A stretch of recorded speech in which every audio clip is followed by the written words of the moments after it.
Hello friends, this video on respiration in plants part 16 is brought to you by examfear.com. No more fear from exam. So let us look at the net result of aerobic respiration or the net yield of aerobic respiration. So what were the different steps of aerobic respiration? Glycolysis, then pyruvate oxidation followed by Krebs cycle and then electron transport chain. So now let us see how many ATP molecules were produced in each of these steps. So let us start with glycolysis. So in glycolysis, a total of 2 ATP were produced and 2 NADH were produced. Right? So that was the yield of glycolysis. Pyruvate oxidation, 2 NADH molecules were produced. In Krebs cycle, 2 ATP were produced, 6 NADH were produced and 2 FADH2 were produced. So now I don't really need to tell you how they were produced. We have already discussed everything step by step, right? And what happened during the electron transport chain. But when I say net result of aerobic respiration, we want to know how many total molecules of ATP were produced as a result of aerobic respiration. So if we just count the total ATP here, we see 2 from glycolysis plus 2 from Krebs cycle so far.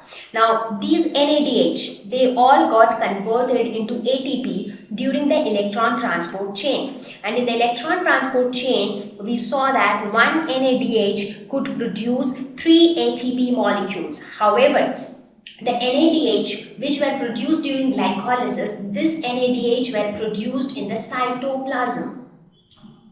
Right? So basically this NADH had to travel all the way from cytoplasm to the mitochondria and then take part in the electron transport chain. So it has been observed that the NADH which were produced in the cytoplasm, they could produce sometimes 2 ATP, sometimes 3 ATP. So one NADH could produce 2 to 3 ATP. So for now we will consider that in the cytoplasm whatever NADH were produced, each NADH could produce 2 ATP. So that means 2 NADH could produce 4 ATP. So 4 ATP here.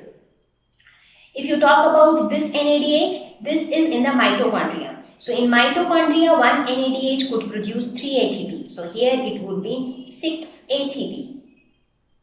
If you talk about this one, this is also in mitochondria. So here also one NADH could produce 3 ATP. So 6 NADH would produce 18 ATPs. So the total number of ATPs that were produced from NADH were 18 plus 4, that is 22, plus 6, that is 28.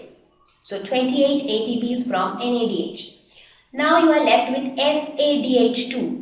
Now in the electron transport chain, it was seen that the electrons which were released from NADH had higher energy than the electrons which were released from FADH2. That is why it was seen that one FADH2 could produce only 2 ATP molecules. Because here you could see the difference, right? The FADH2, it entered through a different pathway altogether. So 2 was like almost near to 3. So this electrons had lesser energy when compared to these ones.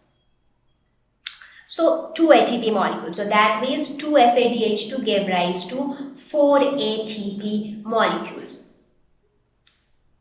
So 4 ATP from FADH2. So now if you add up all of them, you see the count comes out to be 36 ATP molecules. Now in some textbooks you see it is 36, in some textbooks you see it is 38. It is 38 because some of them consider that this NADH2 also gives rise to 3 ATP molecules. So in that case it will become 6 ATP, so this will also increase by 38. So sometimes, so it varies from 36 to 38 ATP molecules. So this is the net yield of aerobic respiration. Now when we will talk about anaerobic respiration, that is in absence of oxygen, we will get to know that how the yield varies. In that case you will see hardly 2 to 3 ATP molecules get produced, whereas here around 36 to 38 ATP molecules are getting produced. Right? And here the last step, that is the electron transport chain. Here the process of ATP synthesis is often known as oxidative phosphorylation. Why?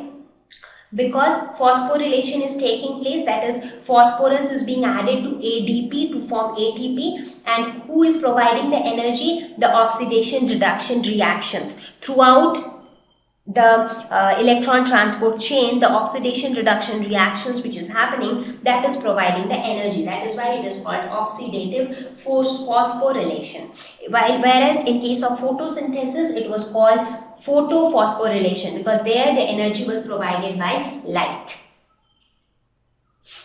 So with this, we end our discussion on aerobic respiration, and I hope that you have got an idea about how the process takes place. Thank you.